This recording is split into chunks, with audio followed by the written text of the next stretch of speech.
Hello everyone, welcome to the master class. आपण आज सामान्य विज्ञान या विषयाचं ॲनालिसिस बघणार आहोत.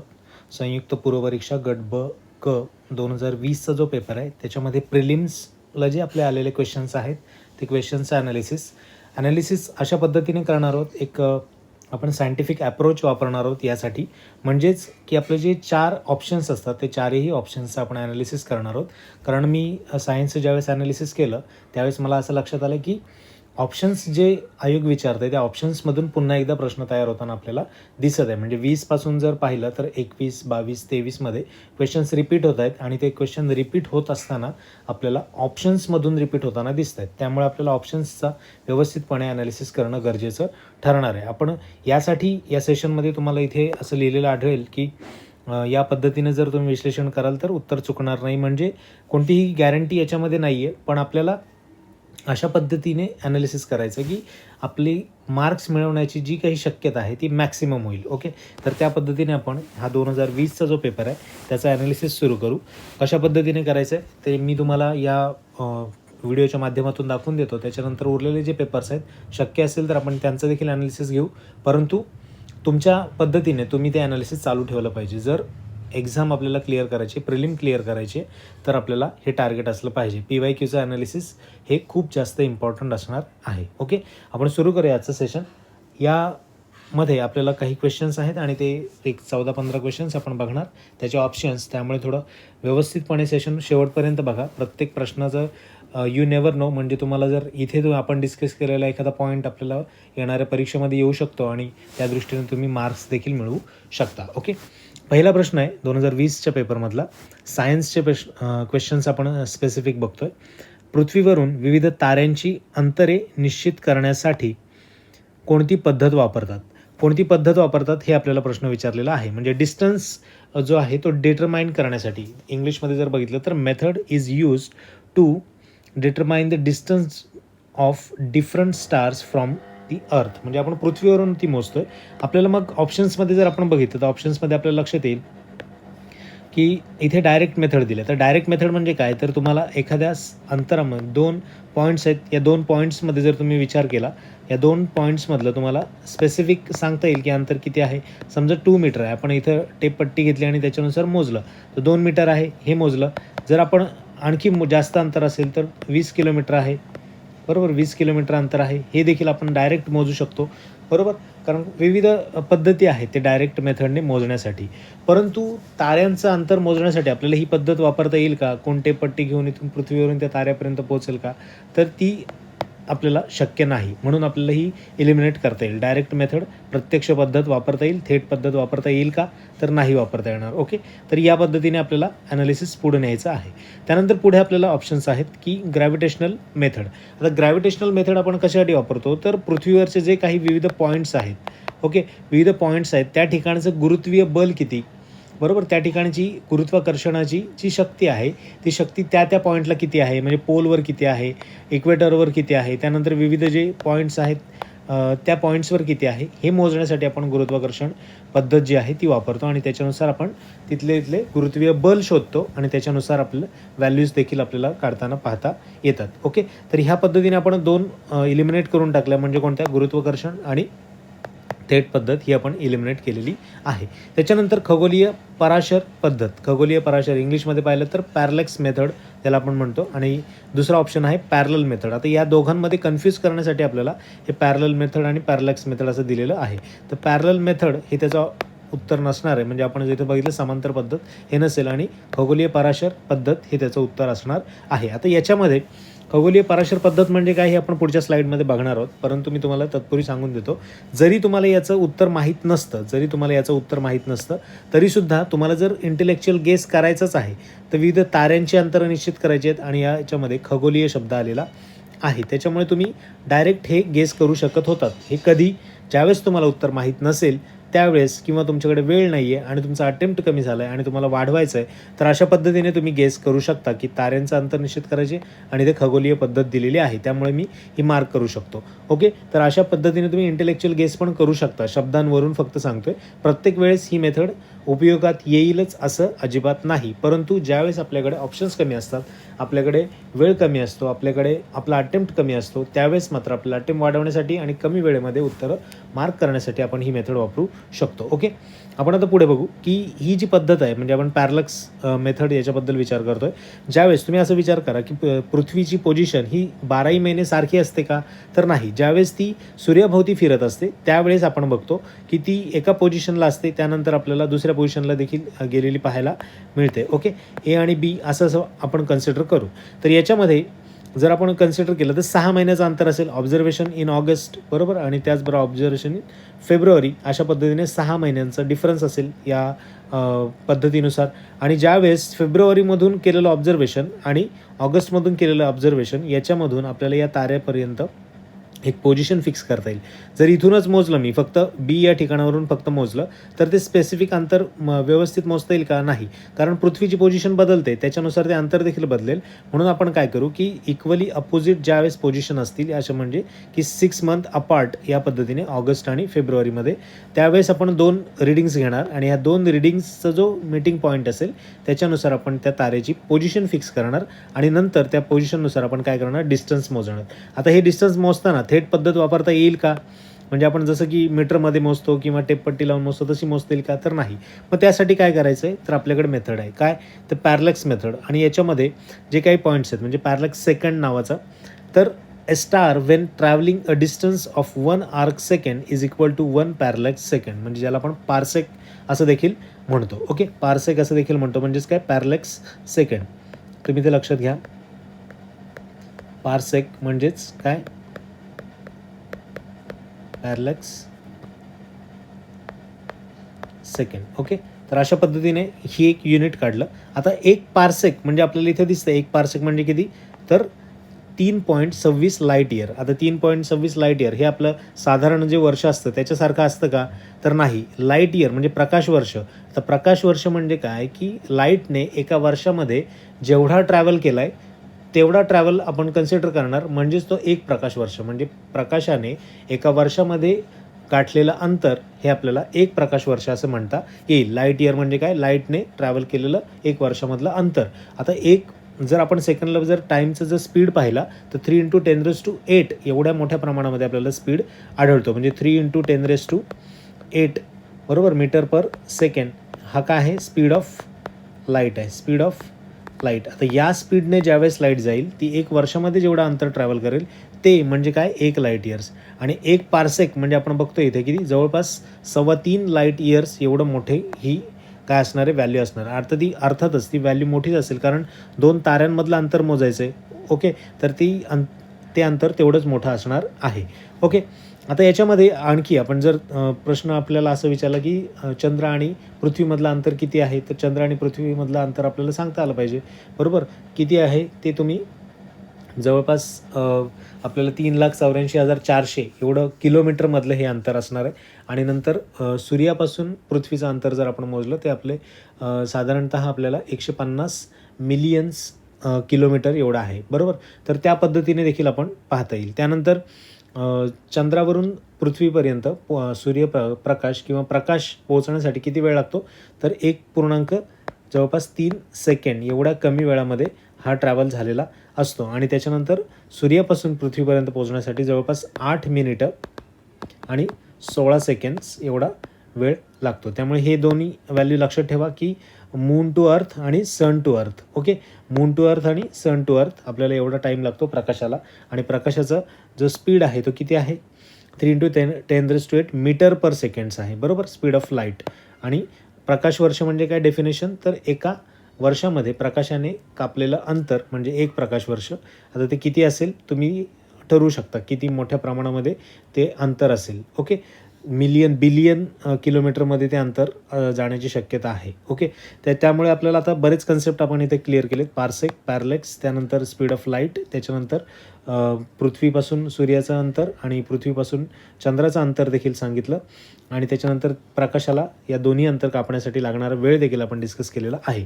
तर अशा पद्धतीने तुम्ही पहिल्या प्रश्नाचा आपण ज्यावर विचार केला तेव्हा आपल्याला या गोष्टी जाणून घेणं तेवढं गरजेचं नव्हतं, परंतु आपल्याला ॲनालिसिस करताना या गोष्टी जाणून घेतल्या, कारण याच्यावर जर प्रश्न इफ इन केस उद्या आलाच तर आपली तयारी असली पाहिजे. म्हणजे आयोगाने आपल्याला हिंट दिली होती या पद्धतीने, तुम्ही फक्त तिथपर्यंत पोहोचू शकला नाहीत, हे आपलं अपयश समजायचं आणि आपला मार्क्स गेलाय त्याला आपण दोष द्यायचा, कारण इतर कोणाचाही दोष नसतो याच्यामध्ये. आपण आपला अभ्यास वाढवताना आपण या गोष्टी बघितल्या नाहीत, हा एवढाच त्याचा अर्थ असतो. ओके, नेक्स्ट आपण क्वेश्चन बघूया. त्याच्यामध्ये काय आपल्याला सांगितलं आहे, सोलर सेलचे म्हणजेच काय, सौरघट जो आहे त्याचे कार्य टिंबटिंबवर आधारित आहे. आता खालीलपैकी कोणता इफेक्ट आहे की त्याच्यावर या सोलर सेलचे कार्य आधारित असणार आहे. ओके, सायन्सचे क्वेश्चन बऱ्यापैकी तुम्ही इंग्लिशमध्ये पण वाचत चला, कारण इंग्लिशमध्ये क्लिअरिटी जास्त येते. मराठीमध्ये आपल्याला विज्ञानाच्या शब्दांची जी काही भाषांतरित शब्द असतात ते आपल्याला थोड्याफार प्रमाणामध्ये वेगळे आपल्याला पाहायला मिळतात. Okay, solar cell is based on कोणत्या प्रिन्सिपलवर किंवा कोणत्या इफेक्टवर ते बेस्ट आहे तर आपल्याला लक्षात घ्यायचं आहे. इथं तुम्ही पहा, फोटोवोल्टाईक इफेक्ट हे त्याचं उत्तर असेल. फोटोवोल्टाईक इफेक्ट, फोटोवोल्टाईक म्हणजे काय की ज्यावेळेस फोटो आणि वोल्टाईक हे दोन शब्द आहे त्याच्यामध्ये, बरोबर, तुम्ही लक्षात घ्यायचं आहे. फोटो म्हणजे काय, फोटो म्हणजे साधारणतः आपण लाईट कन्सिडर करू. ओके, लाईट, ठीक आहे. आणि त्याच्यामध्ये वोल्टाईक म्हणजे काय तर करंट. वोल्टाईक हा शब्द कशाही संदर्भात आहे तर करंटमध्ये, बरोबर. म्हणजेच काय की लाईटचं रूपांतर आपल्याला करंटमध्ये होताना दिसते. म्हणजे सनलाईट जी पडते हे सोलर सेल असेल आणि सोलर सेलमध्ये आपल्याला वेगवेगळे बँड्स पाहायला मिळतात. तर याच्यातून ज्यावेळेस लाईट याच्यावर पडेल त्यावेळेस या सेलचं काम काय असेल तर ते इलेक्ट्रॉन्स फ्लो व्हायला सुरू होतं. इलेक्ट्रॉन्स फ्लो व्हायला सुरू होईल आणि हे जे इलेक्ट्रॉन फ्लो व्हायला सुरू झालं म्हणजेच काय, करंट व्हायला लागलं. आणि करंट व्हायला लागलं म्हणजेच आपल्याला इलेक्ट्रिसिटीमध्ये कन्व्हर्जन झालं. म्हणजे लाईट टू इलेक्ट्रिसिटी किंवा लाईट टू करंट किंवा फोटो वोल्टाईक या शब्दामध्येच ते होतं की सोलर सेलमध्ये आपल्याला अशा हा सेल आहे कन्सिडर करा आणि त्याचं सनलाईट ज्यावेळेस त्यावर पडेल त्यावेळेस त्याचं कन्व्हर्जन हे आपल्याला इलेक्ट्रिसिटीमध्ये होताना दिसतं. त्याचं आपण सोलर घरी वेगवेगळ्या गोष्टींसाठी देखील वापरतो. म्हणजे इलेक्ट्रिक करंट इथे वाहताना आपल्याला दिसतं आणि त्याची इलेक्ट्रिसिटी म्हणून आपण वापरतो. त्यानंतर सोलर सेलचे विविध प्रकार आहेत आणि त्याच्यामध्ये आपल्याला विविध ॲप्लिकेशन्स देखील आपल्याला पाहता येतील. त्यामुळे हे लक्षात घ्या की कशा पद्धतीने शब्दांची फोड करून पण आपल्याला उत्तरापर्यंत पोहोचता येतं. ओके, तर फोटोवोल्टाईक इफेक्ट हे त्याचं उत्तर असणार आहे. सोलर सेलच्या संदर्भामध्ये तुम्हाला हे लक्षात आलेलं आहे. आता तुम्हाला जर आयोगाने पुढच्या वेळेस स्टार्क इफेक्ट विचारला किंवा झिमन इफेक्ट विचारला, कुलम इफेक्ट विचारला तर आपण ते तसं सोडून द्यायचं का तर नाही. आपण इथपर्यंत अभ्यास करतो आणि नंतर नेक्स्ट क्वेश्चनला निघून जातो. तुम्ही जर ॲनालिसिस कोणतेही बघत असाल आपल्या वेगवेगळ्या यूट्यूब चॅनलला तरीसुद्धा काही अंशी आपल्याला एकच ऑप्शन एक्सप्लेन केलेला पाहायला मिळतो. आपण काय बघतोय की स्टार्क इफेक्ट. आता जर स्टार्क इफेक्ट तुम्ही बघितलं तर स्टार्क इफेक्ट म्हणजे काय की ज्या काही स्प्लिटिंग ऑफ स्पेक्ट्रल, तुम्ही इथे पाहू शकता, splitting of spectral lines due to applied electric field known as Stark effect. आता ह्या ज्या स्पेक्ट्रल लाईन्स असतात या स्पेक्ट्रल लाईन्स ज्यावेळेस स्प्लिट होतात, कधी स्प्लिट होतील त्या तर इलेक्ट्रिक फील्डच्या सानिध्यामध्ये ज्यावेळेस त्या स्प्लिट होतील त्यावेळेस त्याला आपण काय म्हणणार, स्टार्क इफेक्ट म्हणणार. ओके, आणि ज्यावेळेस या स्पेक्ट्रल लाईन्स ज्या आहेत त्या मॅग्नेटिक फील्डच्या सानिध्यामध्ये स्प्लिट होतील त्यावेळेस त्याला आपण काय म्हणणार, झिमन इफेक्ट. ओके, तर हे झिमन इफेक्ट आणि स्टार्क इफेक्टमधला हा बेसिक डिफरन्स. म्हणजे ज्यावेळेस आपण कन्सिडर करायचे स्टार्क इफेक्ट, इथे लिहिताना लक्षात ठेवा स्टार्क इफेक्ट आहे तो काय आहे तर इलेक्ट्रिक फील्डशी संदर्भात असणार आहे. ओके, आणि दुसरा काय आहे तर झिमन इफेक्ट आहे. हा कशाशी आहे तर मॅग्नेटिक फील्ड बरोबर कन्सिडर तुम्ही करा. ठीक आहे, झिमन इफेक्ट म्हणजे स्पेक्ट्रल लाईन्स मॅग्नेटिक फील्डच्या सानिध्यामध्ये स्प्लिट होतील त्यावेळेस त्याला झिमन इफेक्ट म्हणू, आणि स्पेक्ट्रल लाईन्स ज्यावेळेस इलेक्ट्रिक फील्डच्या सानिध्यामध्ये स्प्लिट होतील त्याला आपण स्टार्क इफेक्ट म्हणतो. ओके, सो हे दोन इफेक्ट तुमच्या लक्षात आले. तिसरा आपण फोटोवोल्टाईक इफेक्ट तो पण बघितला आणि कसं कन्व्हर्जन होतं त्याच्याबद्दलही आपण डिस्कशन केलं. त्याच्यानंतर पुढचा जो आहे कुलम जो ब्लॉकेड इफेक्ट आहे त्याच्याबद्दल आपण डिस्कस करू की जे काही charging effect which blocks the injection or rejection of single charge into quantum डॉटमध्ये इलेक्ट्रॉन्स आत घेतलाही जात नाही आणि बाहेर दिलाही जात नाही, अशा पद्धतीला आपण काय म्हणणार तर कुलम इफेक्ट म्हणतो. ओके, म्हणजे इंजेक्शन आणि नंतर त्याच्यातून बाहेर सोडणं म्हणजे इनटू आणि फ्रॉम क्वांटम डॉट हे ज्यावेळी रिजेक्ट केलं जातं कोणतंही किंवा ब्लॉक केलं जातं, इंजेक्शन आणि रिजेक्शन या दोन्ही गोष्टी ज्यावेळी ब्लॉक केल्या जातात एखाद्या क्वांटम डॉटमध्ये त्यावेळेस त्याला आपण काय म्हणू तर कुलम ब्लॉकेड इफेक्ट. ओके, तर हे 3 देखील लक्षात ठेवा. इथे क्वांटम डॉट हा शब्द इम्पॉर्टंट, की it blocks the electron transport through the structure. म्हणजे हा पूर्णतः या स्ट्रक्चरमध्ये इलेक्ट्रॉन्सचं जे ट्रान्सफर आहे त्याला पूर्णतः ब्लॉक करतो आणि म्हणून याला blockade effect, Coulomb blockade effect असं देखील म्हणतात. इथे पण तुम्ही पाहू शकता. ओके, सो हे तिन्ही इफेक्ट जे आहेत ते वेगवेगळे आपण पाहिले. स्टार्क काय, तर इलेक्ट्रिक फील्डच्या सानिध्यामध्ये स्पेक्ट्रल लाईन्स स्प्लिट होतात आणि इथे मॅग्नेटिक फील्डच्या सानिध्यामध्ये स्पेक्ट्रल लाईन स्प्लिट होतात. इथे काय आहे, तर क्वांटम डॉट जो आहे तो इलेक्ट्रॉनचं ट्रान्सफर जे आहे ते रोखतो, म्हणजे रिजेक्शन करतो, पूर्णतः त्याला ब्लॉक करतो. अशा पद्धतीचा हा इफेक्ट. आणि नंतर आपण फोटोवोल्टाईक इफेक्ट काय आहे तो देखील पाहिलेला आहे या ठिकाणी. ओके, सो अशा पद्धतीने आपलं हे ॲनालिसिस दुसऱ्या क्वेश्चनचं झालं आहे. तिसऱ्या क्वेश्चनमध्ये आपण जाऊया, की खगोलशास्त्रीय समस्येचं निराकरण करण्यासाठी इथे बीजगणिताचा वापर सर्वात अधिक करणारा कोण होता.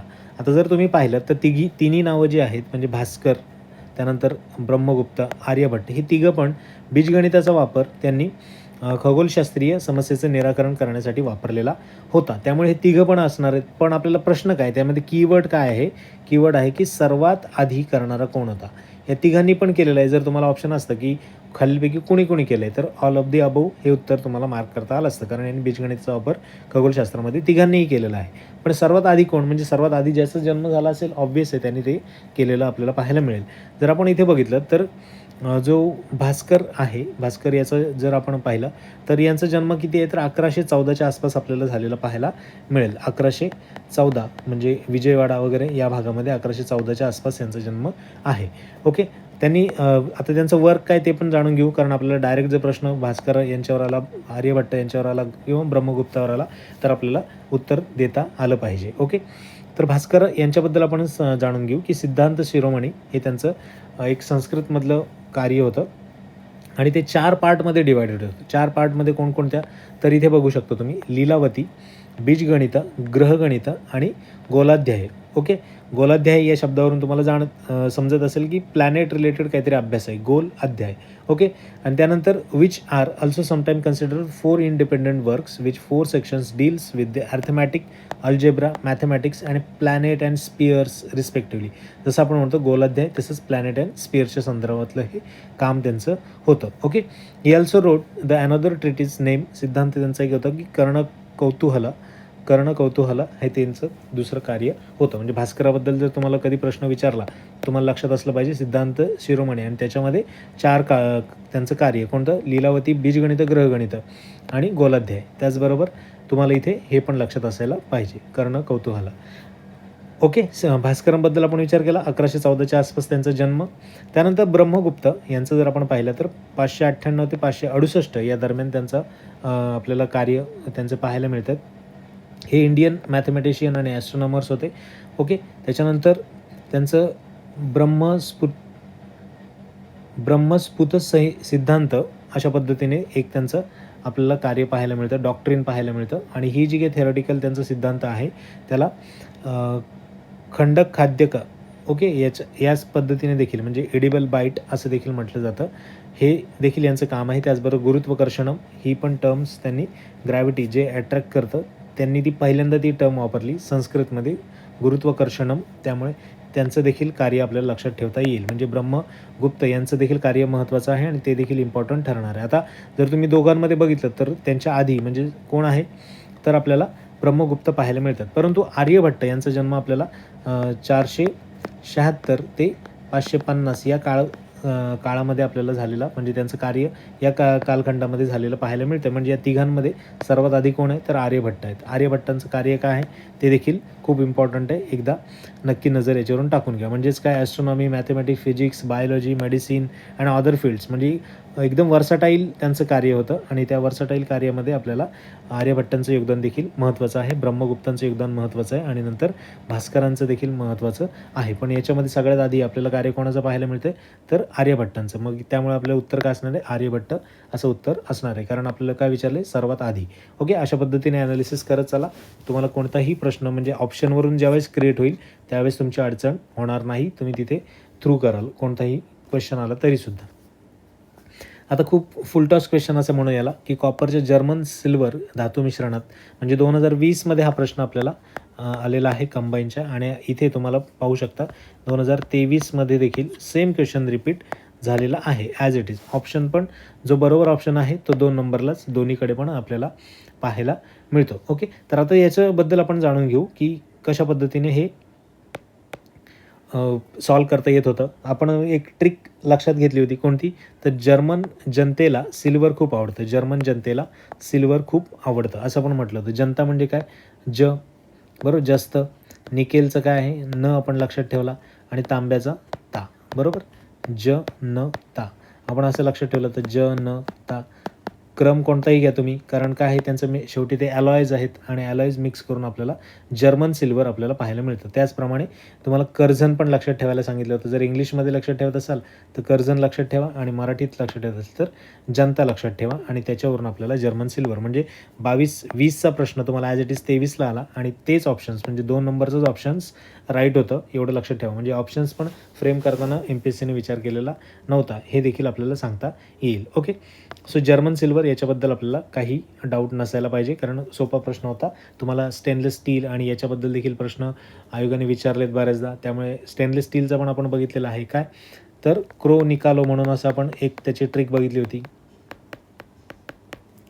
काय आहे क्रोनिकालो? क्रोमियम, निकेल, कार्बन आणि लोखंड हे आपलं स्टेनलेस स्टीलचं.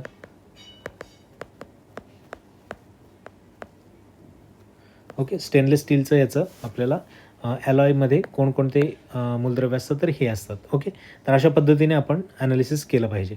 दुसरी एक गोष्ट अशी होती इथे, की तुम्हाला सिल्वर इथे विचारलं. जर्मन सिल्वर हा शब्द आहे आणि तुम्हाला इथे AG विचारलं. म्हणजे सिल्वरचं जर तुम्ही वर्डमध्ये रिप्रेझेंटेशन बघितलं तर AG आपण असं लिहितो, बरोबर. तर त्यात कन्फ्यूज व्हायचं नाही, कारण जर्मन सिल्वरमध्ये AG वगैरे काही नसतं, हे तुम्हाला लक्षात असायला पाहिजे. ओके, त्यानंतर पुढे आपण इथे जर व्यवस्थितपणे लक्षात घेतलं तर काही आणखी मी ॲलॉयज दिलेले आहेत, ते फक्त एकदा नजर टाकून घ्या प्रत्येकावर. Type metal, bell metal, stainless steel आपण इथे विचार केला, बरोबर. क्रोनिकालो, nickel steel, ferrous and nickel, copper and tin आपल्याला इथे पाहायला मिळतं. तर अशा पद्धतीने हे सगळे ॲलॉयज आहेत, त्याचं कंपोजिशन आणि त्यांचे यूज देखील आपण दिलेले आहेत. यूज पण तुम्हाला विचारू शकतात. ओके, तर अशा पद्धतीने ॲनालिसिस प्रत्येक ऑप्शनचं आणि नंतर कशा प्रकारे ट्रिक्स वापरून देखील आपण करू शकतो हे पाहिलेलं आहे. पुढचा क्वेश्चन आहे, स्फटिकासारखा पदार्थांना म्हणजेच काय? Crystalline solid. क्रिस्टलाइन सॉलिड आणि ॲमॉर्फस सॉलिड. आपण मागच्या लेक्चरमध्ये सॉलिडचं ज्यावेळेस प्रकार बघत होतो त्यावेळेस हे 2 प्रकार पाहिले आणि त्याच्यामध्ये बघितलं की ॲज इट इज आपल्याला प्रॉपर्टीज आपण बघितल्या. काय आहे तर डेफिनेट जॉमेट्री असते याला, बरोबर. डेफिनेट जॉमेट्री असते का? तर हो, असते. क्रिस्टलाइनला डेफिनेट जॉमेट्री असते आणि ॲमॉर्फसला डेफिनेट जॉमेट्री नसते, हे आपण पाहिलं होतं, बरोबर. त्यानंतर निश्चित द्रवीभवन बिंदू असतो म्हणजे शार्प मेल्टिंग पॉईंट. आता शार्प मेल्टिंग पॉईंट म्हणजे काय? तर जी रेंज आहे, एक सेकंड, रेंज आहे शार्प मेल्टिंग पॉईंटची, ती किती असली पाहिजे? तर ती less than 5 degree centigrade. 5 degree centigrade एवढी रेंज असली पाहिजे. म्हणजे समजा एखादा क्रिस्टलाइन सॉलिड आहे तो 800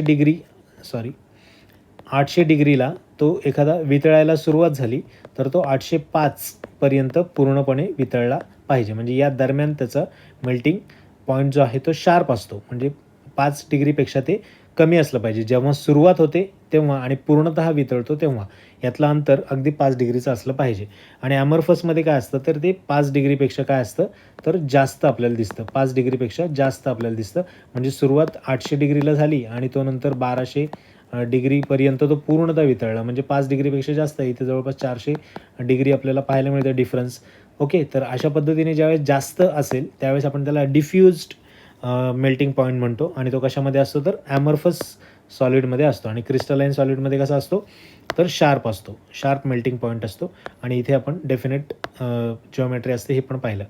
अनआयसोट्रॉपिक प्रॉपर्टी असते का? तर हो, अनआयसोट्रॉपिक प्रॉपर्टी असते. अनआयसोट्रॉपिकचं एकदम व्यवस्थितपणे एक्सप्लेनेशन मी मागच्या लेक्चरमध्ये केलेलं आहे, ते एकदा पाहून घ्या. तरीसुद्धा तुम्हाला थोडक्यात सांगतो की ज्यावेळेस एखाद्या सॉलिडमध्ये अनआयसोट्रॉपिक म्हणजे काय? आता पहिल्यांदा अनआयसोट्रॉपिक समजून घेण्याआधी आपल्याला आयसोट्रॉपिक प्रॉपर्टीज काय आहेत ते समजून घेणं गरजेचं आहे.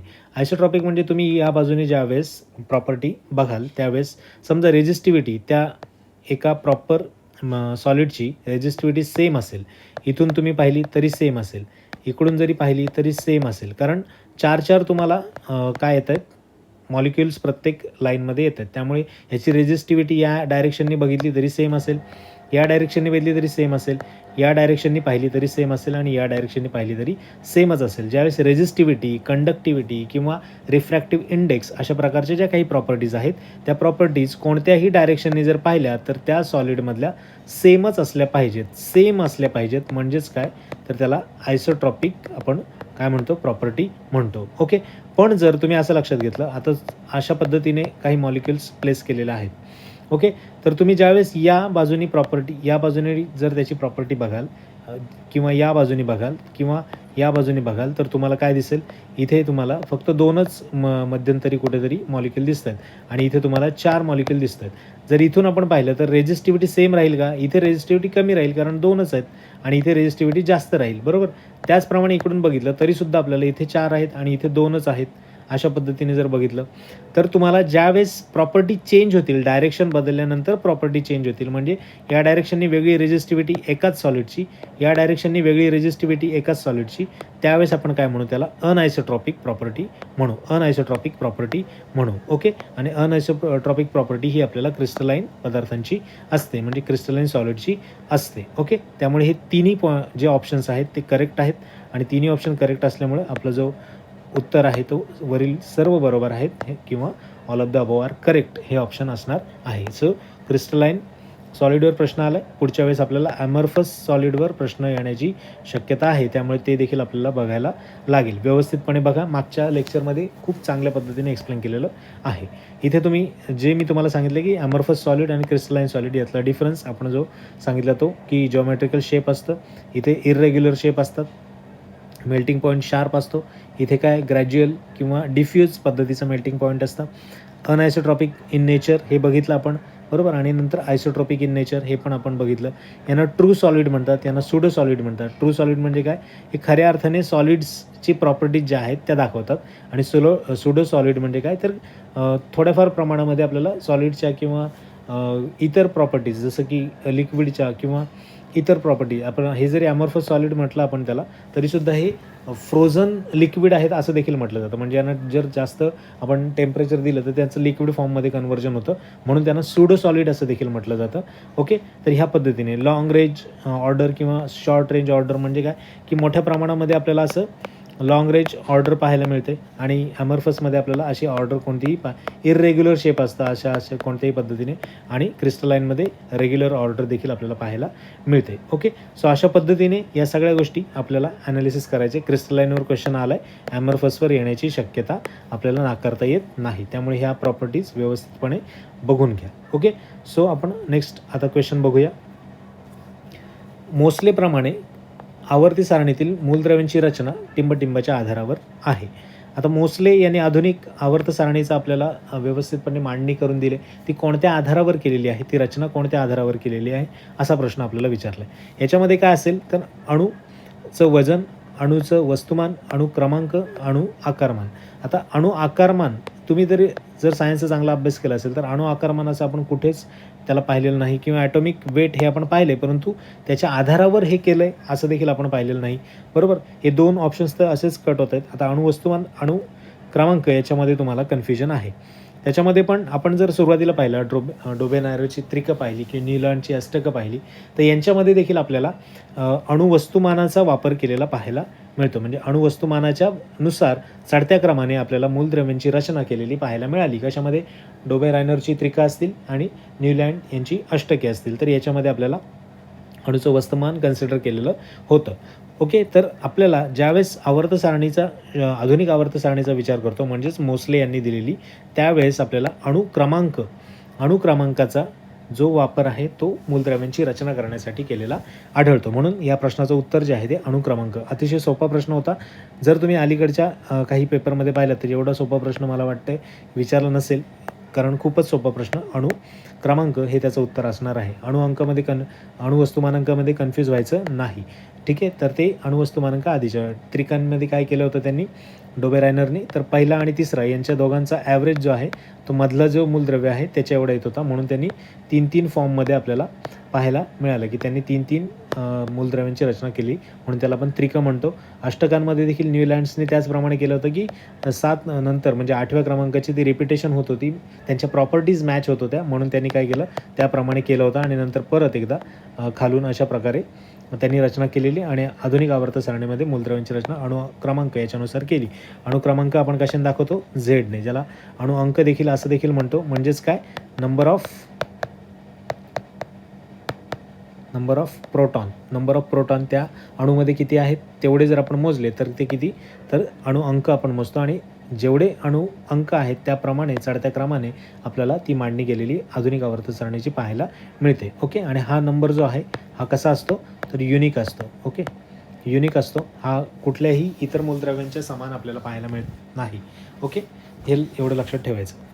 त्यानंतर पुढे आधुनिक योजनेनुसार वर्गीकरणाचे 5 किंगडम खालीप्रमाणे. आता हे खूप बेसिक प्रश्न होता. हा बेसिक प्रश्न यासाठी की ज्यावेळेस तुम्ही किंगडम्सचा विचार करता म्हणजे कोणकोणते, तर जे प्लांट, ॲनिमल्स, बरोबर, फंजाय, त्यानंतर प्रोटिस्टा आणि मोनेरा, या 5 किंगडमचा विचार करतो त्यावेळेस हे पाठांतर आपलं ऑब्वियस आहे की त्याच्यामध्ये सब टाईप विचारलं तर कन्फ्युजन होण्यासारखं होतं, परंतु याच्यामध्ये कोणतंही कन्फ्युजन नाही. आपल्याला जर व्यवस्थितपणे बघितलं तुम्ही तर ॲनिमेलिया, बरोबर, ॲनिमेलिया हे 3 आपल्याला या ठिकाणी दिसत आहेत. ओके, त्यानंतर प्रोटिस्टा इथे 3 दिसत आहेत. त्यानंतर प्लांटी 4ही याच्यामध्ये आहे, त्यामुळे आपल्याला इथे काहीच प्रॉब्लेम नाही. नंतर फंजाय इथे देखील आपल्याला आहे आणि मोनेरा आणि इथे आपल्याला ठीक आहे 2 ठिकाणीच आहेत. आता जर तुम्ही ऑप्शनमध्ये व्यवस्थितपणे बघितलं तर तुम्हाला दिसेल की जो ऑप्शन आहे त्याच्यामधले सगळे टिक झालेत आणि आपल्याला आपल्या ज्या अभ्यासानुसार आपण विचार केला तर आपला परफेक्ट असायला पाहिजे. का, कारण आता मॅमेलिया जो आहे तो आपल्याला ॲनिमेलियामध्ये पाहायला मिळेल. ओके, त्यानंतर ॲनिलिडा हे पण आपल्याला पाहायला मिळेल. त्यानंतर इतर जे मॅमेलिया इथं पण आहे तो पण आपल्याला ॲनिमेलियामध्ये पाहायला मिळेल. त्यामुळे हे जे आहेत हे कोणत्याही प्रकारामध्ये येत नाहीत, आपल्याला 5 किंगडममध्ये हे येत नाहीत.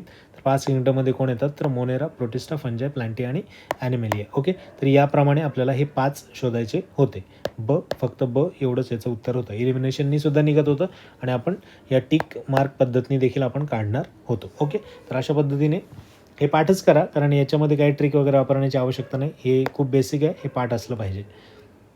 आता याच्या प्रॉपर्टीज तुम्ही लक्षात घ्या की 5 किंगडम आहेत कोणकोणते आपण बघितलं, मोनेरा, प्रोटिस्टा, त्यानंतर फंजाय, प्लांटी आणि ॲनिमेलिया.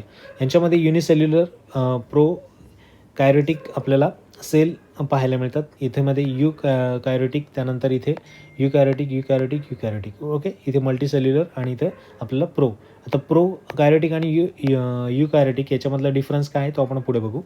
तत्पूर्वी आपण फक्त लक्षात घ्या की न्यूक्लियस इथे आहे का, ॲब्सेंट आहे, आणि इथे प्रेझेंट.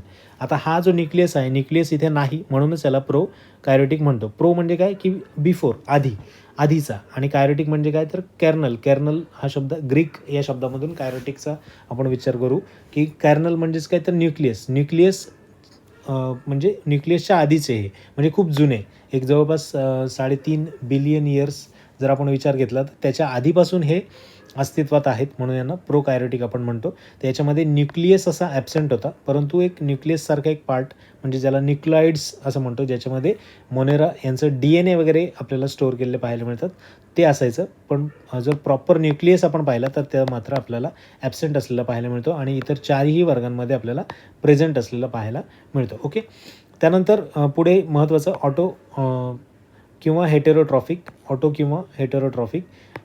ऑटो आणि हेटेरो या पद्धतीने आपल्याला पाहता येईल. एक्झाम्पल काय तर बॅक्टेरिया, ब्ल्यू ग्रीन अल्गी, त्यानंतर स्पायरोगायरा, रायझोपस, त्यानंतर हर्ब आणि ट्रीज, त्यानंतर फिश, फ्रॉग आणि ह्युमन बिंग, बर्ड्स वगैरे, क्रोकोडाईल सगळे याच्यामध्ये. ॲनिमेलिया हे शब्दांवरून देखील आपण त्यांची उदाहरणं सांगू शकतो. ओके, तर हे 2 कन्सेप्ट आपण आता बघून घेऊ की हेटेरोट्रॉफिक आणि ऑटोट्रॉफिक म्हणजे काय, आणि त्याच्यानंतर कायरोटिक हे आपण कन्सिडर करू. इथे तुम्ही बघू शकता ऑटोट्रॉफ आणि हेटेरोट्रॉफ. म्हणजे काय, ऑटोट्रॉफ म्हणजे काय की फोटोसिंथेसिस ही प्रक्रिया करून स्वतःचं अन्न स्वतः तयार करतात, त्यांना आपण ऑटोट्रॉफ म्हणतो. ओके. आणि हेटेरोट्रॉफ म्हणजे काय की हे डिपेंड असतात आपल्या अन्नासाठी दुसऱ्यावर. म्हणजे बेडूक ज्यावेळेस नागतोडा वगैरे खाईल त्यावेळेसच त्याचं पोट भरेल, तो स्वतः प्रकाश संश्लेषण करून अन्न तयार करेल का, तर नाही. बरोबर, म्हणून तो हेटेरोट्रॉफ आहे. आणि वनस्पतींच्या बाबतीत प्लांट्स, बॅक्टेरिया, अल्गी वगैरे हे काय करतात, थोड्याफार प्रमाणामध्ये आपल्याला स्वतःचं अन्न स्वतः तयार करतात, म्हणून त्यांना ऑटोट्रॉफ म्हणतो. त्याच बाबतीत इतर सगळे देखील आपण पाहता येईल. म्हणजे इतरांवर अन्नासाठी डिपेंड असणारे हेटेरोट्रॉफ आणि स्वतः तयार करणारं स्वतःचं अन्न म्हणजे ऑटोट्रॉफ. ओके. तर तुम्हाला ते पण आपण सांगितलं होतं की ते प्रोकायरोटिक आणि युकॅरियोटिक याच्यामध्ये जो डिफरन्स आहे तो तुम्ही पाहू शकता. इथे तुम्हाला न्यूक्लियस दिसतं आहे, इथे न्यूक्लियस आहे युकॅरियोटिकमध्ये. हे म्हणजे आधुनिक पद्धतीचं सेल स्ट्रक्चर आपल्याला दिसतं. आणि इथे हे खूप पुरातन जे काही मायक्रो ऑर्गॅनिझम्स आहेत तर त्यांच्यामध्ये आपल्याला हे पाहायला मिळतं प्रोकायरोटिक. ओके. त्याच्यामध्ये न्यूक्लिओइड टाईप एक स्ट्रक्चर असतं, ह्या पद्धतीने तुम्ही पाहू शकता, ज्याच्यामध्ये DNA अतिशय गुंतागुंतीच्या अवस्थेमध्ये असतात. आणि इथे आपल्याला स्पेरिकल अवस्थेमध्ये न्यूक्लियसमध्ये DNA पाहायला मिळतात. ओके. तो अशा पद्धतीने हे दोन्ही स्ट्रक्चर आहेत, युकॅरियोटिक सेल आणि प्रोकायरोटिक. याच्यामधला डिफरन्स पण तुम्हाला विचारला जाऊ शकतो. सायटोप्लाझम दोन्हीकडे आहे का, जर आपण विचार केला सायटोप्लाझमचा, सायटोप्लाझम आहे का, तर हो आहे दोन्हीकडे. त्यानंतर न्यूक्लियस आहे का, तर न्यूक्लियस इथे आहे फक्त, तुम्ही इथे कन्सिडर करा, फक्त इथे न्यूक्लियस आहे. इकडे न्यूक्लियस आहे का, तर न्यूक्लिओइड आहे. ठीक आहे. त्यानंतर इथे तुम्ही बघू शकता की DNA, इथे पण DNA आपल्याला दिसते न्यूक्लिओइडमध्ये. त्यानंतर सेल मेम्ब्रेन इकडे आपल्याला पाहायला मिळतं, सेल मेम्ब्रेन. ओके. तर इथे आहे का सेल मेम्ब्रेन, नाही, इथे प्लाझ्मा मेम्ब्रेन आहे, सेल वॉल आहे. ओके. या पद्धतीने लक्षात ठेवा. लायझोझोम्स, त्यानंतर मायटोकॉन्ड्रिया वगैरे इकडे आपल्याला पाहायला मिळणार नाही. जर प्रश्न याच्यावर तुमच्या डिफरन्सवर विचारला तरीसुद्धा तुमची तयारी असली पाहिजे, हे सुद्धा आपलं क्लिअर आहे. त्यानंतर पुढे, सो मलेरियाच्या तापात थंडी वाजून ताप येणे आणि 3-4 दिवसांनी पुन्हा ताप येणे, यासाठी शरीरात टिंबटिंब हा विषारी पदार्थ दिसून येतो. ओके. तर हे 4 ऑप्शन्स आहेत. 4 ऑप्शन्स आपल्याला अशा प्रकारे करायचे आहेत की आपल्याला पुन्हा जरी या कोणत्याही ऑप्शनवर प्रश्न आला तरीसुद्धा आपल्याला लिहिता आला पाहिजे. याचं उत्तर काय आहे, तर हिमोजॉईन हे उत्तर असणार आहे. आता हिमोजॉईन हे उत्तर आहे म्हणजे त्याच्याबद्दल आणखी आपल्याला डिस्कशन करायचं आहे आणि हे जे 3 ऑप्शन्स आहेत याच्याबद्दल देखील विचार करायचा आहे. ओके. पाहूयात. इंटरफेरॉन हा जो आपण ऑप्शन बघितला पहिला, तो त्याच्याबद्दल आपण विचार करू. इंटरफेरॉन म्हणजे काय की हे एक व्हायरस, बॅक्टेरिया, परजीवी किंवा ट्युमर पेशी, म्हणजे कॅन्सरसारख्या ट्युमर्स ज्यावेळेस असतात त्याच्यामध्ये जे काही यांसारख्या रोगजनकांच्या म्हणजे पॅथोजन्सच्या उपस्थितीला प्रतिसाद म्हणून होस्ट पेशीद्वारे तयार केलेले आणि सोडलेले जाणारे प्रथिनं आहेत. ओके. त्यामुळे ही कशाच्या संदर्भात, तर कॅन्सरसारखे काही ट्युमर्स असतील किंवा इतर परजीवी पॅरासाईट्स असतील, व्हायरस असतील, बॅक्टेरिया असतील, तर यांना अगेन्स्टमध्ये आपल्याला वापरता येतात. परंतु आपल्याला प्रश्न काय होता, मलेरियाच्या तापामध्ये. त्यामुळे हे उत्तर आपलं येईल का, तर हे उत्तर येणार नव्हतं. इंटरफेरॉन काय आहे ते देखील आपण जाणून घेतलं की पॅथोजनच्या अगेन्स्ट आपल्याला हे काम करताना दिसतं. इंटरफेरॉन अशा प्रकारचं औषध असतं. ओके. त्यानंतर पुढचा आपला ऑप्शन होता हिमोजॉईन. हिमोजॉईन हेच आपलं उत्तर आहे. आणि उत्तर आपल्याला इथे पाहता येईल की हिमोजॉईन, इथे तुम्ही पाहू शकता हेमोग्लोबिन म्हणजे हिम म्हणजे काय, तर रक्त. आपण जर पाहू शकता इथे ब्लड, ग्रीकमध्ये हिमो म्हणजे ब्लड आणि झून म्हणजे ॲनिमल, झूलॉजी वगैरे त्या पद्धतीने. तर झून म्हणजे ॲनिमल, म्हणजे ब्लडमध्ये आपल्याला अशा पद्धतीने पिगमेंट्स प्रोड्यूस होतात by malaria parasites from haemoglobin in the host red RBCमध्ये अशा पद्धतीने हिमोजॉईन तयार होतं. आणि त्याच्यानुसार आपल्याला काय होतं की ताप येतो आणि पुन्हा पुन्हा ताप येत राहतो आणि हे विषारी पदार्थ आपल्याला बॉडीमध्ये तयार झालेले पाहायला मिळतात, हे haemozoin. The pigment was first observe by John Heinrich Meckel in 1847 in blood of and spleen of mentally impaired person. Mentally impaired पर्सनच्या ब्लड आणि स्प्लीनमध्ये अशा पद्धतीने पहिल्यांदा हिमोजॉईन 1847मध्ये जॉन हेनरिक यांनी ऑब्झर्व केलं आणि त्याच्यानुसार त्यांची आपल्याला माहिती देखील दिली. ओके. सो इंटरफेरॉन, हिमोजॉईन हे 2 कन्सेप्ट क्लिअर झाले. हेरोडीन आणि कोलेस्ट्रॉम. कोलेस्ट्रॉम म्हणजे काय, कोलेस्ट्रॉम याच्यामध्ये म्हणजे सुपर बेबी फूड असं देखील म्हटलं जातं. म्हणजे नवजात शिशु हा जो आईच्या दुधावर अवलंबून असतो त्यासाठी हे सुपर फूड म्हणून कन्सिडर केलं जातं. तर ते देखील इम्पॉर्टंट आहे. आणि इम्युनी सपोर्ट म्हणजे इम्युनी सिस्टीमला सपोर्ट करण्यासाठी नवजात शिशूसाठी खूप जास्त इम्पॉर्टंट असतं. ओके. म्हणून ते वापरलं जातं. कोलेस्ट्रॉम गोल्ड किंवा इम्युनी सपोर्ट असं त्याला म्हटलं जातं. ओके. त्यामुळे आपलं हे 4थं ऑप्शन कोलेस्ट्रॉम याचं देखील ॲनालिसिस झालेलं आहे. त्यानंतर पुढचं आपल्याला होतं की काय हिरुडीन. हिरुडीनमध्ये आपण जर कन्सिडर केलं की नॅचरली अकरिंग पेप्टाईड आहे. ओके, नॅचरली पेप्टाईड म्हणजे काय की अमिनो ॲसिड्स वगैरे यांची एक लाँग चेन किंवा शॉर्ट चेन असते, त्या पद्धतीने त्याला घेतलं आहे. तर हिरुडीन जो आहे तो मेडिसिनल यूज त्याचा आहे आणि त्या पद्धतीने आपल्याला ब्लड क्लॉटिंग वगैरे याच्यामध्ये ते पाहायला मिळतं. म्हणजे हिरुडिना म्हणजे जे लिचेस वगैरे असतात त्या लिचेसमध्ये देखील आपल्याला ब्लड क्लॉटिंग टाईप याचा वापर केलेला पाहायला मिळतो. सो एकदा वाचून घ्या, तुमच्याही लक्षात येईल. हिमोझोन आपण पाहिला कशा पद्धतीने त्याचा अर्थ देखील पाहिला आणि कसा एफेक्ट करतो ते देखील पाहिलं. कोलेस्ट्रॉम हे देखील आपण पाहिलं आणि नंतर इंटरफेरॉन हे कॅन्सरच्या अगेन्स्ट वापरणारं औषध याच्याबद्दलही माहिती जाणून घेतली. त्यानंतर आफ्रिकन स्लिपिंग सेल हा आजार प्रामुख्याने कोणत्या परजीवामुळं होतो, म्हणजे ट्रॅपॅनोसोमा, त्यानंतर पॅरामेशियम, मच्छर आणि पट्टकृमी हे देखील तुम्हाला लक्षात येतं. तर पट्टकृमी बोलल्यानंतर तुमच्या डोक्यात आलं पाहिजे की हे पोटामध्ये जे काही आजार होतात त्याच्यावर खूप जास्त कारणीभूत असतात, म्हणजे पोटामध्ये आपल्याला फूड पॉयझनिंग वगैरे अशा प्रकारच्या गोष्टी. तर त्यामुळे आपल्याला तिथे पण तुम्ही लक्षात ठेवा की पट्टकृमी तिथे तुम्हाला अफेक्ट करते. इथे तुम्ही बघू शकता कशा पद्धतीने होते, म्हणजे tapeworm infection cause by the poor sanitation and uncook meat, म्हणजे जे मटण वगैरे खाणारे लोक आहेत तर त्यांनी प्रॉपर त्याचं जर कुकिंग केलं किंवा ते शिजवलं तर शिजलेलं अन्न खाल्ल्यानंतर त्रास होणार नाही, परंतु अनकुक्ड असेल किंवा प्रॉपर पुअर सॅनिटेशन असेल म्हणजे अस्वच्छता वगैरे असेल तर त्यांनी त्रास होईल आणि नंतर बाकीच्या गोष्टी पण तुम्ही इथे पाहू शकता. ओके, तर त्यामुळे टेपवर्ममुळे हे इन्फेक्शन आपल्याला होईल. परंतु आफ्रिकन स्लिपिंग सेलबद्दल हा प्रश्न आहे, हे आपला स्लिपिंग सिकनेसबद्दल हा प्रश्न आहे. तर तुम्ही बघू शकता आफ्रिकन ट्रॅपॅनोसोमा इथे पहिल्या क्रमांकाचं जे उत्तर आहे ते आपलं ऑप्शनमध्ये आहे आणि ते उत्तर आपलं असणार आहे. आता ते उत्तर आहे आपल्याला माहीत आहे, बरोबर. हे टफ क्वेश्चन होता कारण आफ्रिकन स्लिपिंग सिकनेसबद्दल थोड्याफार प्रमाणामध्ये काही जणांनी वाचलं असेल पण इतरांनी वाचलं नसेल. तर त्यामुळे तुम्हाला फक्त लक्षात ठेवायचं आहे की आता स्लिपिंग सिकनेस आफ्रिका, आता प्रश्न आल्यानंतर त्याच्यावरचं उत्तर आपण जाणून घेतल्यानंतर जर परत रिपीट झालं आणि चुकलो तर आपल्यासारखं म्हणजे आपणच आपलं मार्क्स कमी करतो आहे असं त्याला आपण म्हणू शकतो. परंतु या पद्धतीने ज्यावेळेस तुम्ही जाल त्यावेळेस आपलं पॅरामेशियम, मच्छर, आता मच्छरबद्दल तर काय ॲनालिसिस करण्याची आवश्यकता नाही कारण बऱ्यापैकी आपल्या सगळ्यांना माहिती असते. टेपवर्मबद्दल आपण बघितलं, त्यानंतर पॅरामेशियमबद्दल जाणून घेऊ. हे पॅरामेशियमचं स्ट्रक्चर आहे आणि आपण सगळ्यांनी याच्याबद्दल आणखी माहिती जाणून घेतली, अगदी शाळेपासून आपण बघत असतो. तर याच्यामध्ये देखील फूड वॅक्युल्स वगैरे असतात, एंडोप्लाझ्मा असतो, सायटो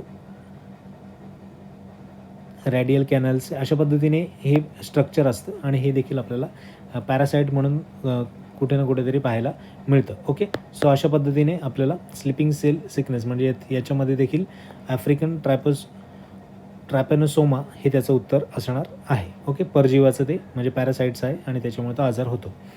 इथे तुम्ही बघू शकता शैवाल आणि बुरशीचा समावेश खालीलपैकी कोणत्या गटात होतो. आता हे जर तुम्ही ऑप्शन्स बघितले तर सगळे ऑप्शन्स हे तुमचं किंगडम प्लांट वगैरे त्याच्यामध्ये प्लांटी किंगडम प्लांटी ओके त्याच्यामध्ये आपल्याला पाहायला मिळतं. तर याचं उत्तर काय असणार आहे, मी या पद्धतीने लक्षात ठेवलं होतं की थॅलोफाईट्स किंवा टेरिडोफाईट वगैरे याच्या पद्धतीने हे उत्तर आपल्याला काढता येईल. ओके, थॅलोफाईट हे त्याचं उत्तर असणार आहे. म्हणजे शैवाल आणि बुरशीचा म्हणजे एक थॅलस म्हणजे काय, तर छोटे छोटे जे वनस्पती किंवा बुरशी आपल्याला पाहता येईल, एकदम खूप छोटे असते. म्हणजे हे सरफेस असेल तर त्याच्यावर खूप एकदम प्रमाणामध्ये आपल्याला पाहायला मिळते. त्याचबरोबर काही छोटे वनस्पती तर त्यांना हात लावल्यानंतर आपल्याला असं एक मऊ त्याच्यामध्ये स्पर्श जाणवतो, तोच आपल्याला म्हणजे थॅलस, याला पण आपण थॅलस असं म्हणू. त्यामुळे थॅलस आणि शैवाल किंवा बुरशीचं आपल्याला लक्षात ठेवण्यासाठी बऱ्यापैकी सोपं जातं म्हणून ते सांगितलं इथे. आता पुढे जे आहे आपण जे ब्रायोफायटा, टेरिडोफायटा, त्यानंतर जिम्नोस्पर्म, अँजिओस्पर्म याच्याबद्दलची देखील माहिती आपली असली पाहिजे. कारण आपल्याला आयोगाने प्रश्न विचारला आहे तर इकडे देखील प्रश्न वारंवार आपल्याला विचारले गेलेत ब्रायोफायटाबद्दल, थॅलोफायटा, तर त्या देखील आपल्या लक्षात असायला पाहिजेत. ओके, तर आता इथे तुम्ही बघू शकता ब्रायोफायटामध्ये non vascular land plants. Non vascular म्हणजे काय, तर त्याच्यामध्ये जलवाहिनी प्रणाली जी आहे म्हणजे वॉटर जी काही वाहून नेण्याची जी काही सिस्टीम आहे ती सिस्टीम नसते, म्हणून त्याला नॉन व्हॅस्क्युलर म्हणतो. इथे व्हॅस्क्युलर आहे म्हणजे याच्यामध्ये ती सिस्टीम आहे आपल्याला पाहायला मिळते. व्हॅस्क्युलर वॉटर कंडक्शन इथे तुम्हाला आत्ताच सांगितलं की या सगळ्यांमध्ये असते, याच्यामध्ये नसते ब्रायोफायटामध्ये स्पेसिफिक. तर इथे थॅलोफायटा हे आपलं उत्तर आहे आणि त्याच्याबद्दल आपण आणखी माहिती जाणून घेऊ की found moist and wet places. मी तुम्हाला म्हटलं की अशाप्रमाणे बुरशी आणि थोडा हाताला गुळगुळीत लागेल याप्रमाणे सॉफ्ट अशा प्रकारचे हे प्रकारचे काही आपल्याला जीव आढळतात आणि ते इथे आपल्याला एकंदरीत पूर्णपणे सरफेसवर आढळतात. ते मॉइस्ट आणि वेट प्लेसेसमध्ये असतात. ऑटोट्रॉपिकचा अर्थ आपण जाणून घेतला. काय ऑटोट्रॉपिक म्हणजे स्वतःचं अन्न स्वतः तयार करणारे, प्रकाश संश्लेषण वगैरे त्या पद्धतीने, त्यामुळे ते स्वतःचं अन्न तयार करतात. जरी असं असलं तरी पण काही फंग आहेत जे डिपेंडंट आहेत अदर सोर्सेसवर देखील. ओके. त्यानंतर रिझर्व्ह फूड इज जनरली स्टार्चच्या फॉर्ममध्ये ते रिझर्व्ह करून ठेवतात आपलं फूड. त्याच्यानंतर cell wall composed cellulose, absence of vascular tissues देखील याच्यामध्ये नसतात. म्हणजेच काय की पाणी वाहून नेण्याची जी काही सिस्टीम आहे ती सिस्टीम याच्यामध्ये नसते. ओके. तर अशा पद्धतीने आपल्याला कॅरेक्टरिस्टिक देखील लक्षात ठेवायचे. प्लांट किंगडम एकदा बघून घ्या, कारण याच्यावर देखील कुठेही प्रश्न आपल्याला येऊ शकतो. ओके. नेक्स्ट क्वेश्चन त्याच्यामध्ये आपण बघूया की खालीलपैकी कोणत्या रोगामुळे झाडाच्या पानातील हरितद्रव्य नष्ट होऊन ती पाने आकुंचन पावतात. अशा प्रकारची ही 4 आपल्याला नावं दिली. Mosaic disease of tobacco, citrus canker, smut of jowar आणि रायझोक्टोनिया. ओके. तर याच्यामध्ये बघू आपण जो रायझोक्टोनिया आहे तो रायझोक्टोनिया सलोनी या नावाचं जे काही व्हायरस आहे, बॅक्टेरिया आहे, तर त्याच्यानुसार आपल्याला ते रोग झालेला पाहायला मिळतो. ओके. तर याच्यामध्ये काय होतं तर मातीपासून किंवा पाण्यापासून जवळ असलेला जे काही वनस्पतीचा पार्ट आहे तर पार्टमध्ये आपल्याला तो अफेक्ट करताना दिसतो. म्हणजे जी तुम्ही इथे पाहू शकता की कशा पद्धतीने इथलं पानं वगैरे खाल्लेली आपल्याला पाहायला मिळतात. तर याच्यामध्ये बोथ म्हणजे सॉईल आणि सीड बोर्न डिसीज असं देखील म्हणतात की मातीपासून जवळ, पाण्यापासून जवळ आणि आपल्या जे काही बीजाणू आहेत त्याच्यावर देखील आघात करताना दिसतं. म्हणून आपल्याला पाण्याच्या जवळ आणि मातीच्या जवळ असलेल्या भागावर इफेक्ट झालेला दिसतो आहे. ओके. त्यामुळे हे लक्षात ठेवायचे की रायझोक्टोनिया सॅलोनी नावाच्या आपल्याला एखाद्या पॅथोजनपासून अफेक्ट होताना दिसतो. ओके. स्मट ऑफ जवारमध्ये तुम्ही इथे पाहू शकता की कशा पद्धतीने जवारचं पीक पूर्णतः करपून गेलेलं आहे आणि हे देखील खूप मोठ्या प्रमाणामध्ये इफेक्ट करतात. आता आपल्याला प्रश्न काय ते झाडाची पानं आकुंचन पावतात कोणत्या रोगामुळे. तर इथे आपण इथे बघू शकता हा जो आहे सायट्रस कॅन्कर याला म्हणतात. म्हणजे सायट्रस ही जी फॅमिली आहे पूर्ण म्हणजे लिंबूवर्गीय पूर्ण फॅमिली याच्यामध्ये संत्रा वगैरे किंवा मोसंबी या प्रकारच्या फळांमध्ये आपल्याला अशा प्रकारचे डॉट्स आलेले पाहायला मिळतात. याला सायट्रस कॅन्कर असं म्हणतात. हे तुम्ही पाहू शकता. तर याला सायट्रस कॅन्कर म्हणतात आणि अशा प्रकारे पूर्णतः लिंबूवर्गीय जे कोण फळं आहेत त्या फळांमध्ये आपल्याला अशा प्रकारचा रोग पाहायला मिळतो. सायट्रस या शब्दावरून तुम्ही ते सांगू शकत होतात की सायट्रस, ठीक आहे, सायट्रस कॅन्कर याच्याबद्दल आपण माहिती घेतली. त्यानंतर आपण मोझॅइक डिसीज ऑफ टोबॅको याच्याबद्दल पाहिलं. ओके. त्याच्यानंतर स्मट ऑफ जवार हे देखील आपण पाहिलं. रायझोक्टोनिया याच्याबद्दल पाहिलं. आपल्याला आता जो मोझॅइक डिसीज ऑफ टोबॅको हे याचं उत्तर असणार आहे आणि ते आपण एकदा बघू. मोझॅइक तुम्ही इथं बघितलं असेल आपापल्या काहींच्या घरामध्ये किंवा कुठे तुम्ही पाहुणे गेला असेल शेजारी पाजारी तरी तुम्हाला ही अशी फरशी दिसली असेल प्रत्येकाच्या घरामध्ये. त्याला म्युझिक लादी असं म्हणतात, पण ती म्युझिक हा शब्द नसून त्याचा मोझॅइक असा शब्द आहे. त्याला आपण खेडेगावामध्ये किंवा इतर कोणत्याही भागामध्ये आपण त्याला म्युझिक लादी असं म्हणतो. तर तसं नसून ते मोझॅइक या प्रकारची फरशी असते. मोझॅइक या शब्दाचा अर्थ काय ते वेगवेगळे जे काही इररेग्युलर असे पार्टिकल्स असतात ते टाकले जातात आणि त्याच्यानुसार एक मोझॅइक फ्रेम तयार होते.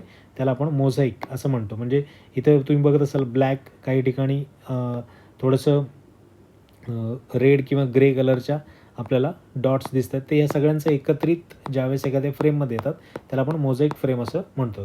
तर अशा पद्धतीचा हा आजार आहे आणि तो कशावर येतो तर पानांवर पडतो.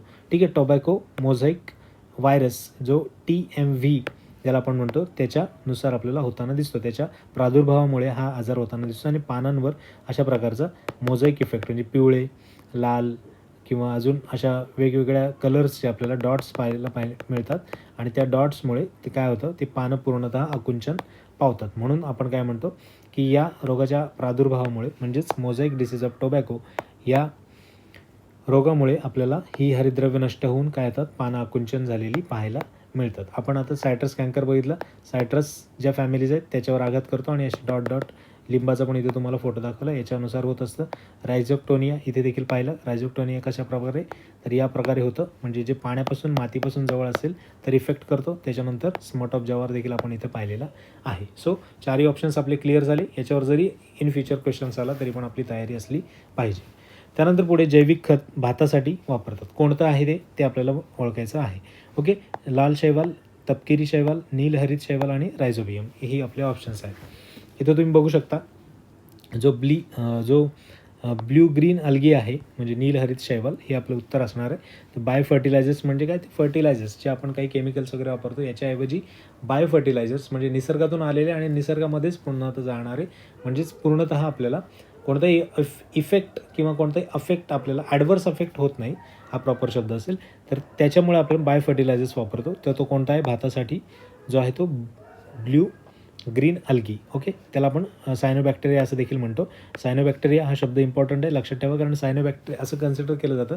सायनोबॅक्टेरियामुळेच जे काही पृथ्वीवर ऑक्सिजन आहे तो तयार झालेला आहे सुरुवातीच्या काळामध्ये, ज्यावेळेस झाडं पण नव्हती तेव्हा. म्हणजे हे सायनोबॅक्टेरिया खूप पाण्यामध्ये खूप जास्त प्रमाणामध्ये होते आणि हे ऑक्सिजन ज्यावेळेस त्यांचं श्वसन करतात त्यावेळेस ऑक्सिजन बाहेर सोडतात आणि तोच ऑक्सिजन पूर्णतः आपल्या वातावरणामध्ये पसरलेला आहे आणि त्याची निर्मितीचं सगळ्यात प्रायमरी रिझन कोणतं असेल तर सायनोबॅक्टेरिया हे आहेत, म्हणजे ब्ल्यू ग्रीन अल्गी हे आहेत असं आपण म्हणू शकतो. ओके, तर अशा पद्धतीने हे खूप जास्त इम्पॉर्टंट आहेत. आणि इथे बघू शकता तुम्ही flooded rice fields blue green algae serve as a nitrogen fertilizers.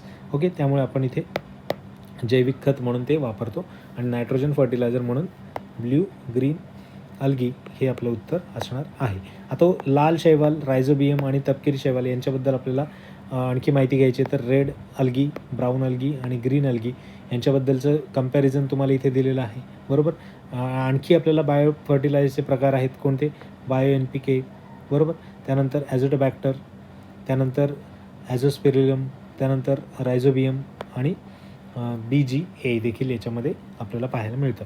Okay, nitrogen fixation करणारे कोणकोणते आहेत तर हे आहेत. लेग्युम्समध्ये rhizobium, azotobacter, blue green algae अशा पद्धतीने नायट्रोजन फिक्सेशन करणारे. फॉस्फरस ब्लिझिंग बायो फर्टिलायझर कोणते आहेत तर या पद्धतीने इथे तुम्हाला दिसत आहेत ते सगळे. तर अशा पद्धतीने देखील त्याचं बायोफिकेशन असू द्यात, हे त्याची स्क्रीनशॉट घेतलं तरी चालेल. लक्षात ठेवा नायट्रोजन फिक्सेशन कोणते आणि फॉस्फरसच्या संदर्भातले कोणते. त्याचबरोबर रेड अल्गी, ब्राऊन अल्गी आणि ग्रीन अल्गीचं डिफरन्स देखील बघून घ्यायचं आहे. पुढे जीवाणू खालीलपैकी या यंत्रणेच्या माध्यमातून प्रतिजैविकांना प्रतिरोध करतात. कोणत्या माध्यमातून प्रतिरोध करतात प्रतिजैविकांना तर कोशिकांवरील रिसेप्टर्समध्ये बदल करणे. इंग्लिशमध्ये वाचू, बेटर अंडरस्टँड होईल. Alteration in surface receptors for drugs, त्यानंतर MDR मल्टी ड्रग रेझिस्टन्स याचा पंप, त्यानंतर सेक्रेशन ऑफ इनॲक्टिव्हेटिंग एन्झाईम्स. ओके, तर ह्या तिन्ही पद्धती आहेत आणि तिन्ही पद्धती आपल्याला इथे ऑप्शन 2मध्ये इथे पाहायला मिळतात. ऑल ऑफ द अबोव हे उत्तर असणार आहे, कारण प्रतिजैविकांना प्रतिरोध करण्यासाठी जी काही म्हणजे मॅकॅनिझम वापरलं जातं त्या मॅकॅनिझममध्ये आपल्याला हे तिन्ही ऑप्शन्स काय आहेत असणार आहेत आणि त्याच्यामुळे आपल्याला उत्तर ABC हे असेल. त्यानंतर पुढे डांगे खोकला हा आजार कोणत्या जीवाणूच्या संसर्गामुळे होतो. डांगे खोकला तर त्याच्यामध्ये आपण बघू शकतो बोर्टेडेला पर्ट्युसिस हे त्याचं उत्तर असणार आहे. आता हे जरी उत्तर असेल तर मग याच्याबद्दल आपल्याला डिस्कशन आणखी केलेलं पाहिजे, कारण जर इन फ्युचर याच्यावर प्रश्न आला तर आपण बघू पुढे. ठीक आहे, इथे समजून घ्या हा तुम्हाला आधी प्रश्न विचारलेला आहे, त्याच्यामध्ये पण एक बघू शकता. इथे तुमचं ऑप्शन आहे पहिलं स्टॅफिलोकोकस ऑरेसिस. त्याच्यामध्ये हे फूड पॉयझनिंग होतं स्टॅफिलोकोकल, याच्यामुळे आपल्याला एक एंडोटॉक्झिन आणि अशा प्रकारे आतमध्ये म्हणजे दूषित अन्न वगैरे खाल्ल्यामुळे तुम्हाला स्टॅफिलोकोकल याच्यामुळे फूड पॉयझनिंग होतं आणि या ऑरेसिसमुळे आपल्याला या जीवाणूच्या संसर्गामुळे फूड पॉयझनिंग होऊन त्याचे काही सिम्पटम्स आहे nausea, vomiting, diarrhoea, sweating, headache, severe abdomen cramp वगैरे अशा पद्धतीचे सिम्पटम्स आपल्याला जाणवतात आणि त्याचा आपल्याला आघात देखील झालेला पाहायला मिळतो. सो स्टॅफिलोकोकल ऑरेसिस हा फूड पॉयझनिंग पोटाशी संदर्भात आजार आहे आणि त्याच्यानुसार आपण दूषित अन्न किंवा पोटामध्ये विषारी एखादा अन्न गेलं तर आपण त्याला फूड पॉयझनिंग वगैरे म्हणतो. तर तशा पद्धतीने होत असतं आणि हे सगळे सिम्पटम्स आपल्याला नक्की जाणवतात या सगळ्या गोष्टींमध्ये. ओके, त्याच्यानंतर पुढे आपण बघू स्ट्रेप्टोकोकस पायजिनस. ठीक आहे, स्ट्रेप्टोकोकस पायजिनस याच्यामध्ये काय होतं की तोंडामध्ये किंवा हे बाहेर तुम्ही बघू शकता इथे दिसते तुम्हाला त्याप्रमाणे त्या स्किनला आपल्याला एक विशिष्ट प्रकारचं इन्फेक्शन झालेलं पाहायला मिळतं. तर हे इन्फेक्शन वेगवेगळ्या पद्धतीने जिभेला होऊ शकतं, गालांना होऊ शकतं किंवा मुलांना थोडंसं तोंडाच्या खाली वगैरे होतं आणि नंतर आतमध्ये आपल्या टाळ्याला देखील होण्याची शक्यता असते. त्यामुळे आपण या संदर्भात म्हणजे स्टॅफिकोकस आणि स्ट्रेप्टोकोकस या दोघांमधील कन्फ्युजन व्हायचं नाही. स्टॅफिकोकस हा पोटाशी संदर्भात आहे आणि स्ट्रेप्टोकोकस हा स्किनशी संदर्भात आपल्याला असलेला पाहायला मिळतो. आणि बॉटेडेला पर्ट्युसिस म्हणजे काय की डांगे खोकला, याला वुफिंग कफ असं देखील आपण म्हणतो. ओके, तर हे त्याचं उत्तर असणार आहे. सॉल्मोनेला स्पेसिस जे आपण बघतो त्याच्यामध्ये देखील आपल्याला सिम्पटम्स काय आढळतात, तर स्टमक पेन, उलटी वगैरे किंवा ताप, हेडेक, डायरिया अशा पद्धतीने आपल्याला झालेलं पाहायला मिळतं. आता हे जे आपण बघितलं बॉटेडेला पर्ट्युसिस, याच्यामध्ये काय होतं, तर आपली इम्युनी सिस्टीमवर आघात होतो आणि त्याच्यानुसार रेस्पिरेटरी सिस्टीम आणि त्याच्यानुसार आपल्या घशाचे इन्फेक्शन खूप मोठ्या प्रमाणात वाढतं. म्हणून आपण त्याला डांगे खोकला किंवा वुफिंग कफ असं देखील म्हणतो. त्या पॅथोजनमुळे आपल्याला झालेलं पाहायला मिळतं. ओके, सो इम्युनी डिफेन्स आहे तो आपल्याला इथे दिसतं की कमी होतो आणि जी काही पॅथोजन्स आहेत, रोगकारक घटक आहेत, त्यांचा प्रभाव वाढतो. त्याच्यामुळे देखील आपल्याला इथे बॉटेडेला पर्ट्युसिसमध्ये त्या गोष्टी जर होताना पाहायला मिळतात. सो उत्तर आपलं काय असणार आहे, 2 उत्तर असणार आहे. आता इथं तुम्ही बघू शकता ऑप्शनमध्ये तुम्हाला स्टॅफिलोकोकस ओरायसिस होतं आणि तोच तुम्हाला कशामध्ये आला आहे, तर प्रश्नामध्ये आलं स्टॅफिलोकोकल खाद्य विषबाधा. हे तुम्हाला म्हणजे माझं सांगण्याचा उद्देश तोच आहे की तुम्ही इथे पाहू शकता जो प्रश्न आपण जो ऑप्शनमध्ये आहे आणि आपलं बरोबर उत्तर वेगळं आहे, परंतु ऑप्शनमध्ये असतानासुद्धा आपण इकडे काय केलं आहे त्याच्यावर प्रश्न क्रिएट झालेला पाहायला मिळते. म्हणजे 20 ते 23मध्ये तुम्ही जर पाहिलं या 3 वर्षांमध्ये तरी तुम्हाला खूप जास्त प्रश्न अशा प्रकारचे पाहायला मिळतील. ओके, आता आत्ताच पाहिलं आपण खाद्य विषबाधा होते की काय की आधी तयार केलेले एन्टेरोटॉक्झिन अंतर्ग्रहण केल्यामुळे, म्हणजे जे काही एन्टेरोटॉक्झिन तयार होतं ते जर दूषित अन्न वगैरे असेल तर त्याचे अंतर्ग्रहण केलं आपण जर खाल्लं तर आपल्याला तो आजार होत असतो. ओके, तर ह्या बाकीच्या गोष्टींमुळे होणार नाही, वरील सर्व कारणांमुळे देखील होणार नाही. आपण फक्त ऑप्शन क्रमांक 1 त्याचा असणार आहे की एन्टेरोटॉक्झिन अंतर्ग्रहण केल्यामुळे आणि स्टॅफिलोकोकल याच्यामुळे आपल्याला त्रास होताना दिसतो. स्टॅफिलोकोकस आपण इथं बघितलं की त्याचं पूर्ण नाव लक्षात ठेवायचं आहे, ऑरियस. ओके, आणि त्याच्यामुळे कोणकोणते इफेक्ट होतात हे पण आपण बघितले, नॉशिया, वॉमिटिंग वगैरे, डायरिया, स्वेटिंग, हेडेक अशा पद्धतीने. ओके, स्टॅफिलोकोकल फूड पॉयझनिंग असं त्याला आपण म्हणतो. त्यानंतर इथे बघा की राष्ट्रीय साल्मोनेला फास्ट टायपिंग केंद्र. आता इथे जर तुम्ही लक्षात घेतलं हा पण तुमचा ऑप्शनमध्ये होता. इथे या क्वेश्चनच्या इथे तुम्ही बघू शकता सॉल्मोनेला प्रजाती इथे होती, बरोबर. आणि त्याच्यावर तुम्हाला आयोगाने प्रश्न विचारला आहे. काय प्रश्न की सॉल्मोनेला फास्ट टायपिंग केंद्र हे टिंबटिंब येथे आहे. ओके, तर हे कुठे आहे हे मला शेवटचं क्वेश्चन आहे. शेवटचं क्वेश्चनचं ॲन्सर तुम्ही मला कमेंट बॉक्समध्ये सांगायचं आहे. हे कुठे आहे या 4 ऑप्शन्सपैकी ते मला सांगायचं आहे. शेवटचं ऑप्शन इथे पुढे 60 म्हणायचं, 60 आणि ॲन्सर आणि नंतर याचं उत्तर तुम्ही कमेंट बॉक्समध्ये लिहायचं आहे. ओके, सो अशा पद्धतीने हे सगळं सेशन आपण पाहिलं की क्वेश्चनचं ॲनालिसिस कशाप्रकारे करायचं आहे, कशाप्रकारे आयोग प्रश्न विचारलेल्या प्रश्नांमध्ये दिलेले ऑप्शन्स आणि त्या ऑप्शनवरून पुन्हा एकदा क्वेश्चन्स कसं तयार होतो हे तुम्हाला मागचे काही प्रश्न दाखवून देखील मी तुम्ही समजावून सांगितलेलं आहे. कशा पद्धतीने ॲनालिसिस केलं पाहिजे तुम्ही प्रत्येक प्रश्नाचं, प्रत्येक ऑप्शनचं, आणि त्याच्यानुसार ज्यावेळेस तुम्ही असं 5 ते 10 वर्षांच्या आसपास ॲनालिसिस कराल सगळ्या प्रश्नांचं, त्यावेळेस तुमचा स्कोअर हा 60+ कसाही जातो, कारण तुम्हाला तेवढं अवेअरनेस असतं आणि तेवढं तुमचे क्वेश्चन्स बघून झालेले असतात. तर अशा प्रकारे ॲनालिसिस केलं तर 60-65 स्कोअर जे करणारी मुलं आहेत त्यांचं ॲनालिसिस तगडं असतं आणि PYQमधूनच क्वेश्चन फ्रेम होताना आपल्याला दिसतात. तुम्ही जर पाहिलं 30 ते 35 प्रश्न ॲज इट इज PYQs असतात आणि त्याचा आपल्याला फायदा एक्झाममध्ये देखील होताना दिसतो. सो आजचं सेशन आपण इथे संपूया. आय होप तुम्ही हे पूर्ण पाहिलं असेल आणि तुम्हाला हे सेशन आवडलं असेल. कशाप्रकारे ॲनालिसिस करायचं याच्याबद्दलची ही पूर्ण व्हिडिओ होती आणि त्याच्याबद्दल सायन्स रिलेटेडच घेतलं आहे, कारण सायन्सची सिरीज आपली चालू आहे सध्या, म्हणून तुम्हाला त्याचा फायदा व्हावा. डायरेक्ट इनडायरेक्ट नक्कीच होईल. शेवटपर्यंत ज्यांनी पाहिले त्यांना परीक्षेमध्ये यातून 1-2 प्रश्न तरी सोडवण्याचा कॉन्फिडन्स तरी किमान प्राप्त होईल. ओके, सो आपलं जे यूट्यूब चॅनल आहे याला नक्की जॉईन करा. वेगवेगळ्या माध्यमातून टेलिग्राम